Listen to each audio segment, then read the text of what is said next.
I play a lot of games, more so than the average gamer, I'd say. I've tried to have conversations with people about the video games I play, but it always ends in a, what the fuck is a Ben 10 Alien Force for the DS? I don't know, man. I don't know. Hey, it's Vegas, and I just saw my dog to buy this copy of Harry Potter and the Sorcerer's Stone. I'm at a point in my life where I can afford to buy any game that I always wanted to play. This extremely overpriced copy of Monsters vs. Aliens, don't mind if I do. And I think the thing that I'm excited about the most is being able to talk about all of these games, at least the ones I played recently. But I either don't have enough things to say about them, or the time to dedicate a whole video about one. So welcome to the first episode in a brand new series where I talk about games that I played in the past month. And maybe if you're not familiar with them, after seeing my review, hopefully you'll be interested in playing them. I'm talking old games, new games, mobile games? Oh god no, give me something better than this shit. Oh yeah, that's better. God of War came out in 2018. So why am I talking about it? Recently I had this hankering to replay the God of War series, so I bought the original PS2 game as well as the reboot at my local game store. Support your local game store, guys. No, I'm not talking about this one. I'm talking about this. Yeah. You see, I always wanted to play God of War 2018, but never got around to buying a copy when it came out, but it's not like I was missing anything. I mean, literally every YouTuber and their mother played this game. My lifelong dream is to get famous enough on YouTube to be featured in a YouTuber's React to Baldur fight. I had a basic understanding of the plot going in. Kratos somehow finds his way to the land of white dudes with beards and tattoos and starts a family, having a son named Atreus, with his late wife whose dying wish he must now fulfill with his son, and journey to the top of a sacred mountain to spread her ashes. A far cry from the plot of the original game. That being just kill everyone. The devs actually want to tell a meaningful story here. Kratos is older and wiser, scruffier than his former self from the original games, where he was the spirit of vengeance, massacring every god in his path to kill Zeus for the death of his wife and daughter, their souls burned into his flesh, a constant reminder fueling his rage. I'm getting big Kyle energy from Kratos. Now as a kid, I used to play Chains of Olympus all the time on my PSP. The hack and slash combat mixed with the puzzle solving and platforming felt tailor-made for the best handheld console at that time. That's right, I said that. I remember my dad buying a remastered bundle of God of War 1 and 2 for the PS3 for him to play, but it quickly became mine. Mind you, I was like 10, so I probably shouldn't have been playing it. Make sure you turn the volume down whenever you see this button pop up. If you're stupid, you like mindlessly killing things in video games. And there's like two games that are good at that. Doom and God of War. Those are the only two. And God of War 2018 completely remodeled its combat system. I mean, you could still chain combos together if you're good enough, but it's less Devil May Cry and more...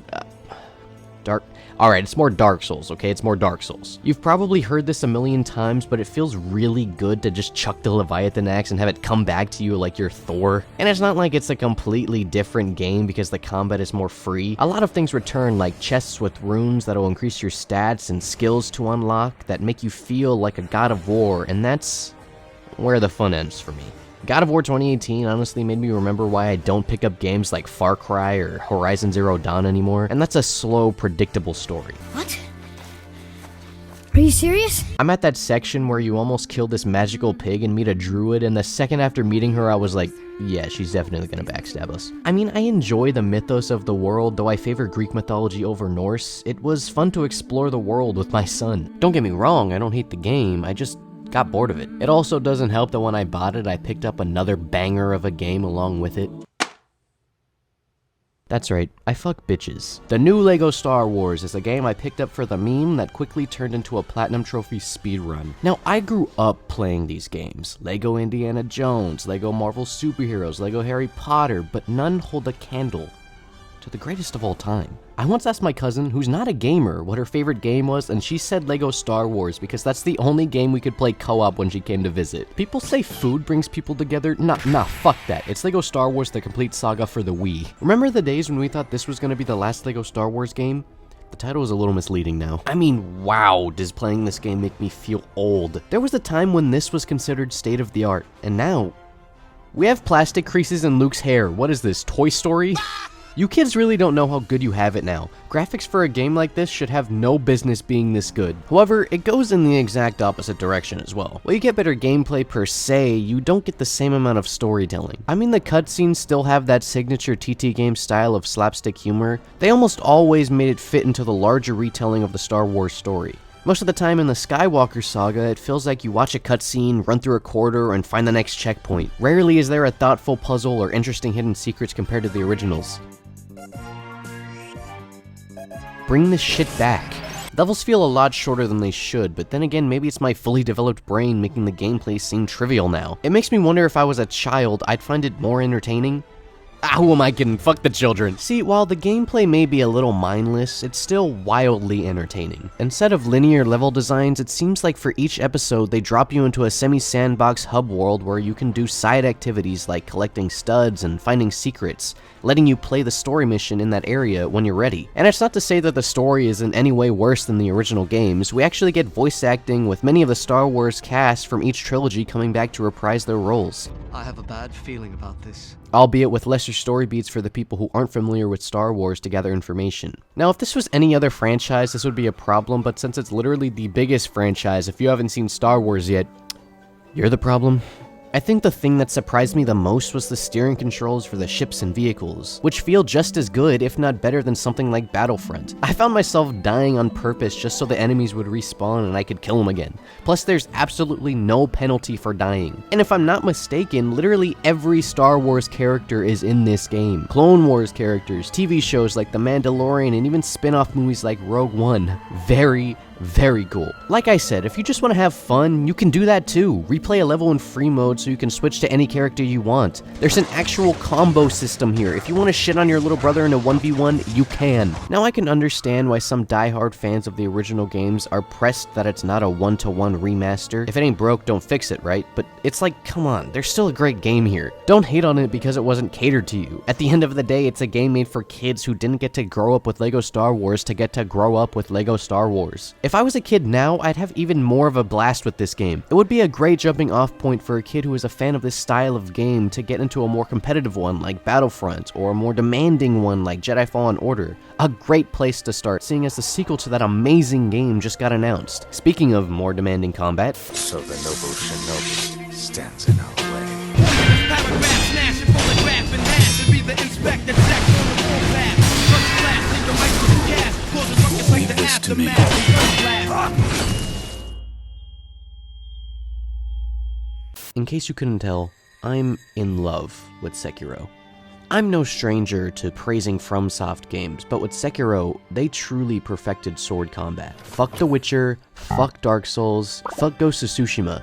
In Sekiro, it just makes sense. Now, like most people, I struggled learning the pattern for most of the enemies in this game. My Soulsborne muscle memory didn't help me here. In fact, I think it was more of a hindrance. I picked it up along with Assassin's Creed Origins for the Souls-like video, and I kind of hated it at first. I literally couldn't get past the first main story boss and gave up to play another game on this list. It wasn't until I heard someone tell me that this game is more about clashing swords rather than trading blows that it all clicked for me. I'm supposed to be blocking and fishing for parries as opposed to dodging an attack. Fuck the health bar that is so important to the Souls series. Go for the posture bar. Lo and behold, I wasn't struggling anymore. There are levels of care directed towards the themes of the story that I haven't seen in games like this before. Though you can choose this path, you're not just a shinobi hired to guard the divine air. You're a friend, a loyal wolf seeking to protect his little lord no matter the cost. There's a boss fight in Kingdom Hearts 2 that I was never able to beat, the Sephiroth boss fight. It's the second fight with Sephiroth in the series, and bro, is it some bullshit. It gave me trouble for the longest time, so I decided to go all in. I studied his moveset down to the stupid little lines he says before he attacks. I looked up the best weapon and skill loadout for the fight and went to work. I knew when to block, I knew when to attack. It became a routine for me. I have a save file specifically for fighting Sephiroth. I've never went so hard in a fight in my life, and I've been looking for that same feeling ever since. Sekiro is one whole Sephiroth fight. Every boss makes me feel the same way I did fighting the one-winged angel. And to top it all off, this game is just fucking pretty, bro. They waste no time spoiling you with great set pieces. It's so funny to me that I played both games that came out in 2018 that featured a big-ass snake in the same month. I appreciate the depth that went into the shinobi prosthetic. They come in handy for specific scenarios that you wouldn't even expect. Mix that with some hella fun Spider-Man platforming, and damn, Miyazaki, did you make this game for me? Thanks, homie. Out of all the games I played this month, Sekiro is the only one I bothered to finish. But for the sake of spoilers, I'm only showing gameplay from before the Guardian Ape fight, so if you haven't played it yet, don't worry. So real quick, before I go, I'm gonna give a ranking of all the main story bosses before the Guardian Ape. Lady Butterfly, 1, 2, 3 block, if you know, you know. Gyobu the Demon, just grapple, man. Genichiro, a joke. Guardian Ape, a joke. Honestly, the hardest boss in the game is this fucking guy. In conclusion, no game has made me feel this content before, and honestly, I don't think any game will after. I can't can't recommend this game enough if you're a fan of Souls-likes or Japanese culture. Look, you know I love games with swords, so I'm just gonna end it with, and that's all I have to say about my new favorite game. Here comes a new challenger! What the fuck?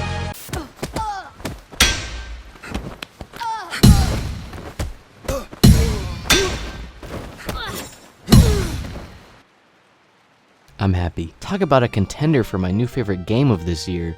Don't play this one if you're grassophobic. Sifu was recommended to me by a friend, and I even got some comments about it on the Souls-like video. And by that introduction, you can probably already tell what type of game this is. Man, am I a one-trick pony. But it's like, hey, I know what I like. Beating ass. And boy, am I glad I decided to pick it up. Plus, with a $40 price tag, it was a no-brainer. Basically, Sifu is a fighting game with roguelike elements. No save files or checkpoints. You have to get through the whole game in one perfect run. But with the unique concept of every time you die, you grow older, with each death adding to a counter which then determines how much you age upon your next death. But it's not as simple as die 4 times, age 4 years consecutively. No, if you die in a fight 4 times at the age of 20, you'll be 30 by the time you defeat your opponents. Because each death adds to your death counter, which then adds to your total age. In layman's terms, death counter at 1, age 1 year. Death counter at 4, age 4 years. Does that make sense? Honestly, the concept alone is enough for me to recommend this game to anyone. There's so much fun to be had walking into a fight thinking you're gonna win, then walk out with a beard and a midlife crisis. I think the lowest age I walked out of the first level was 24. Then I got cocky and walked out of the club looking like I'm about to say something racist at the dinner table. So the plot of Sifu follows your basic martial arts revenge story. Emo apprentice and his goons kill your father, so you take his magical pendant and swear to avenge him. You think if I chose the female gender option, I'd get a suit like Uma Thurman? And with so many references to popular movies in an art style reminiscent of a painting, it's like it was made for me. Think of Sifu as an old beat-em-up game as if it came out today. You only have a few levels to play through with a complex layout filled with waves of enemies that you have to beat before you get to the final boss. There's obviously much more to it than that, like shrines that allow you to level up, so to speak, and mini-bosses that once beaten will reset your death counter. Ah yes, the masculine urge to just beat something with a bat. My only criticism is that the control scheme is a little too Street Fighter for my taste. Flicking the thumbstick up and down to kick, remembering button presses for a specific combo. But it's like I said before, it seems Slow Clap Studios just wanted to pay homage to the fighting games of yore, the ones that make you sad because you know you'll never beat them. And I haven't really seen people talk about this game much. It kind of flew under the radar, which sucks because it recently got a new update with costumes that you can switch into. Slow Clap, if you're listening, please give me the yellow tracksuit, please, that's all I want. I really enjoyed my time with Sifu. I'm stuck on the museum level currently because I can't get past the second phase of the artist, though she's definitely my favorite boss design of the game. My favorite level has to be the club because it's just so fun to punch people in the face to the beat of the music and neon lights. When I have the time, I can see myself playing a few more runs of Sifu, seeing how low I can get my age, diving into the combat system to figure out what skills work the best in certain situations. There's a lot of depth here for fighting game fans, but frankly, anyone can get into it because it's just that fun to watch your character age in real time. I can't wait to see whatever psychopath was good enough to do a no-death run. Like my brother in Christ, if you're gonna spend this much time getting good at a game like this, you might as well become a professional boxer.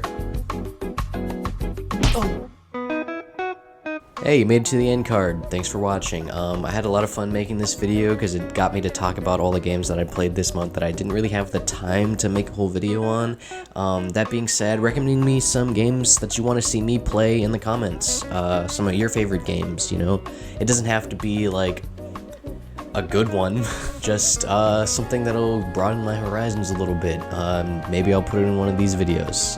That being said, I probably won't do a video like this every month because it'd quickly become the only thing I'd be producing, but I have a lot of other things in the works, so look out for that. Bye. God, I never know what to fucking say.